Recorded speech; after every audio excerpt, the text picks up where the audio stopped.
আসসালামু আলাইকুম। আমার হাতে যে গাছটা দেখতেছেন, এই গাছটার নাম বনটাগারি বা রসবেরি। আমাদের ঘরোয়া ভাষায় আমরা টেপরাই গাছ বলি। এই গাছটার অনেক গুণ। যে ভাই বন্ধুরা স্ত্রীকে রাতের বেলায় সময় দিতে পারতেছেন না, অর্থাৎ খুবই দুর্বল বা একদম সময় দিতে পারতেছেন না, তারা এই গাছটার এই 3টা করে পাকা ফল যদি মধুর সঙ্গে মিশিয়ে খাইতে পারেন রাত্রে বেলা এবং সকাল খালি পেটে, তাহলে অবশ্যই গুণ পাবেন। রাতের বেলায় 3টা ফল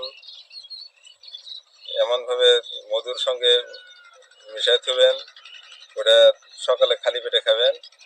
আবার সকালে 3টা ফল মধুর সঙ্গে মিশাই থবেন, ওটা রাতে শোয়ার আগে আগে খাই দেবেন, তাহলে অবশ্যই নিশ্চয় ফল পাবেন।